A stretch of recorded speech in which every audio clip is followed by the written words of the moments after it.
성경 한 장 보겠습니다. 사무엘상 9장 1절부터 14절까지 말씀입니다. 구약성경 420페이지입니다. 구약성경 420페이지 사무엘상 9장 1절부터 14절까지 말씀을 제가 읽겠습니다. 베냐민 지파의 기스라 이름하는 유력한 사람이 있으니 그는 아비엘의 아들이요 스롤의 손자요 베고라스의 증손이요 아비아의 현손이며 베냐민 사람이더라. 기스에게 아들이 있으니 그의 이름은 사울이요 준수한 소년이라. 이스라엘 자손 중에 그보다 더 준수한 자가 없고 키는 모든 백성보다 어깨 위만큼 더 컸더라. 사울의 아버지 기스가 암나귀들을 잃고 그의 아들 사울에게 이르되 너는 일어나 한 사원을 데리고 가서 암나귀들을 찾으라 하매 그가 에브라임 산지와 살리사 땅으로 두루 다녀 보았으나 찾지 못하고 살림 땅으로 두루 다녀 보았으나 그곳에는 없고 베냐민 사람의 땅으로 두루 다녀 보았으나 찾지 못하니라. 그들이 숲 땅에 이른 때에 사울이 함께 가던 사원에게 이르되 돌아가자. 내 아버지께서 암나귀 생각은 고사하고 우리를 위하여 걱정하실까 두려워하노라 하니 그가 대답하되 보소서 이 성읍에 하나님의 사람이 있는데 존경을 받는 사람이라. 그가 말한 것을 반드시 다 응하나니 그리로 가사이다. 그가 혹 우리가 갈 길을 가르쳐 줄까 하나이다 하는지라. 사울이 그의 사원에게 이르되 우리가 가면 그 사람에게 무엇을 드리겠느냐. 우리 주머니에 먹을 것이 다하였으니 하나님의 사람에게 드릴 예물이 없도다. 무엇이 있느냐 하니 사원이 사울에게 다시 대답하여 이르되 보소서 내 손에 은 한 세겔의 4분의 1이 있으니 하나님의 사람에게 드려 우리 길을 가르쳐 달라 하겠나이다 하더라. 옛적 이스라엘의 사람이 하나님께 가서 물으려 하면 말하기를 선견자에게 가자 하였으니 지금 선지자라 하는 자를 옛적에는 선견자라 일컬었더라. 사울이 그의 사원에게 이르되 내 말이 옳다 가자 하고 그들이 하나님의 사람이 있는 성읍으로 가니라. 그들이 성읍을 향한 비탈길로 올라가다가 물 기르러 나오는 소녀들을 만나 그들에게 묻되 선견자가 여기 있느냐 하니 그들이 대답하여 이르되 있나이다. 보소서 그가 당신보다 앞서갔으니 빨리 가소서. 백성이 오늘 산당에서 제사를 드리므로 그가 오늘 성읍에 들어오셨나이다. 당신들이 성읍으로 들어가면 그가 먹으러 산당에 올라가기 전에 곧 만나리이다. 그가 오기 전에는 백성이 먹지 아니하나니 이는 그가 제물을 축사한 후에야 청함을 받은 자가 먹음이니이다. 그러므로 지금 올라가소서 곧 그를 만나리이다 하는지라. 그들이 성읍으로 올라가서 그리로 들어갈 때에 사무엘이 마침 산당으로 올라가려고 마주 나오더라. 아멘.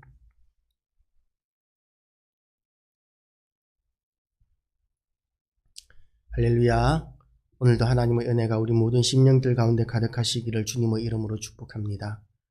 이제 백성들이 사무엘에게 왕을 계속해서 요구했었고 왕정 제도에 대한 그런 폐해에 대해서 가르쳤는데도 불구하고 백성들은 여전히 백성들을 인도할 왕을 요구합니다.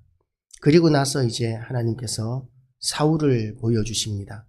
베냐민 지파의 기스라 이름하는 유력한 사람, 그 사람의 아들 사울을 이렇게 예비하시고 보여주십니다.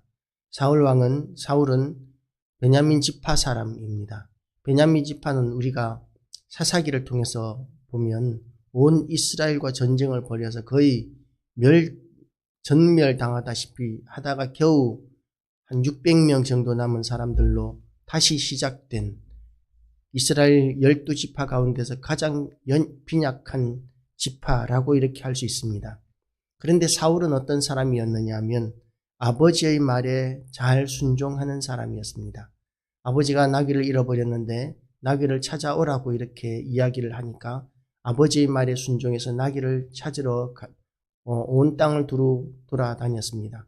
가지고 갔던 모든 자금, 여행 자금과 그리고 가지고 갔던 떡과 먹을 것들이 다 떨어지기까지 그렇게 수고롭게 나귀를 찾으러 돌아다녔던 순종하는 사람이었습니다.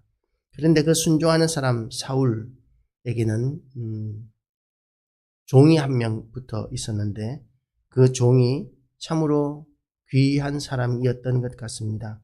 그들이 5절 말씀을 보면 그들이 숲 땅에 이른 때에 사울이 함께 가던 사환에게 이르되 돌아가자. 아버지께서 암나귀 생각은 고사하고 우리를 위하여 걱정하실까 두려워하노라 하니, 이렇게 또 아버지를 염려해서 돌아가고자 하는 그때에 마침 이 사환이, 이 종이 그가 대답하되 보소서, 이 성읍에 하나님의 사람이 있는데 존경을 받는 사람이라. 그가 말한 것은 반드시 다 응하나니 그리로 가사이다. 그가 혹 우리가 갈 길을 가르쳐 줄까 하나이다 하는지라. 수고롭게 이 주인의 나귀를 찾으러 돌아다녔던 이 사환의 입장에서는 아이고 이제 살았다라고 하면서 돌아갈 만합니다. 이제는 빨리 돌아가서 좀 쉬어야지. 이 나그네를 찾아서 돌아다니는 이 길 얼마나 힘든 길이었겠습니까? 하루 종일 걸으면서 그 뜨거운 햇볕을 받으면서 하루 종일 걸어 다니면서 마른 떡을 먹고 그렇게 힘들게 불편한 잠자리에서 잠을 자고 그렇게 지내던 여행이었을 것입니다. 지금은 여행이 차를 타고 다니고 좋은 호텔을 예약하고 그렇게 경치 좋은 곳으로 찾아다녔겠지만 그때는 나귀가 있을 만한 곳을 찾아다니는 길이었기 때문에 좋은 숙소도 없었고 여비도 넉넉지 않았고 모든 것이 불편했었습니다. 경치 좋은 곳으로 다니는 것이 아니었죠. 그렇기 때문에 힘든 여행이었기 때문에 빨리 돌아가고 싶은 것이 사환의 마음이었을 것입니다. 그런데 주인이 돌아가자고 하는데 사환이 오히려 한 번 더 찾아보자고 하나님의 사람에게 물어보고 혹시 나귀 있는 곳을 가르쳐 줄지 모르니까 그쪽으로 다시 가자고 하는 그런 말을 주인에게 제안을 합니다. 얼마나 충성된 종입니까? 우리가 하나님 앞에 이렇게 충성된 종이 되시기를 주님의 이름으로 축복합니다. 주님께서 그런 사람들을 얼마나 귀하게 여기시겠습니까? 자기 것도 아닌데 주인의 것을 위해서 주인은 돌아가자고 이야기하는데 그런데 이 사환된 사람이 오히려 더 찾아보자고 이야기하는 이런 모습. 더군다나 지금 사울은 뭐라고 이야기하느냐 하면 7절 말씀에서 사울이 그의 사환에게 이르되 우리가 가면 그 사람에게 무엇을 드리겠느냐? 우리 주머니에 먹을 것이 다하였으니 하나님의 사람에게 드릴 예물이 없도다. 무엇이 있느냐 하니 아무것도 없다는 이야기죠. 가진 것이 없기 때문에 이 하나님의 사람을 만나면 헌금을 해야 되는데 헌금 드릴 돈이 없다는 것입니다. 그러니까 사환이 사울에게 다시 대답하여 이르되 보소서, 내 손에 은 한 세겔의 4분의 1이 있으니 하나님의 사람에게 드려 우리 길을 가르쳐 달라 하겠나이다 하더라. 이 주인이 아무것도 없다고 그러는데 사환에게 오히려 은 4분의 1 세겔, 4분의 1 세겔이 있다고 이렇게 이야기합니다. 이 사환에게는 은 4분의 1 세겔이 굉장히 큰 돈이었을 것입니다. 그런데 그걸 아낌없이 내어놓으면서 한 번 더 찾아보자고, 이 고생스러운 날들을 좀 더 찾아보자고, 이 사무엘에게 물어보자고 이렇게 이야기를 합니다. 그런데 이 사울이 사울에게 이르되 내 말이 옳다, 가자 하고 그들이 하나님의 사람이 있는 성읍으로 가니라. 사울의 입장에서는 사울이 이런 반응을 보이는 것도 사실은 참 뜻밖이라고 이렇게 이야기할 수 있습니다. 주인이 돈이 없는데, 가진 것이 없는데 종이 가진 것이 있다고 해서 그걸 내놓겠다고 이야기하면 야, 네가 가진 게 뭐가 있다고 그러냐? 그러면서 체면상으로라도 사울이 그만두어라, 그만 돌아가자, 그렇게 이야기할 수 있을 텐데 사울이 뜻밖에도 그래, 네 말대로 한번 해보자 라고 이렇게 이야기를 합니다. 체면이 완전히, 주인집 도련님으로서 체면이 완전히 깎이는 일입니다. 사환의 돈을 쓰다니요. 그런데 그들이 이제 성읍으로 이렇게 들어갔더니 그곳에 12절 말씀을 보면 이렇게 되어 있습니다. 그들이 대답하여 이르되 있나이다, 보소서. 그가 당신보다 앞서갔으니 빨리 가소서. 백성이 오늘 산당에서 제사를 드림으로 그가 오늘 성읍에 들어오셨나이다. 사무엘의 사역은 온 이스라엘 땅을 두루다니면서 이스라엘을 가르치고 그리고 통치하는 그런 사역이었습니다. 한 자리에 가만히 앉아있는 지도자가 아니었던 것이죠. 그런데 사울이 마침 이곳에 왔을 때에, 그런데 그 숲땅에 사울이 왔을 때에 하필이면 그곳에 사무엘이 있을 확률이 얼마나 되었겠습니까? 그곳에 사무엘이 있을 확률은 그렇게 많지 않았을 것입니다. 그렇게 우연찮게 사울이 그곳에 올 확률과 또 사무엘이 때마침 그곳에 있을 확률, 이것은 참으로 미지수, 있을 수 없는 그런 가능성이라고 볼 수 있습니다. 그런데 하나님께서는 그 가능성을 통해서 이 사무엘과 사울이 만나게 하십니다.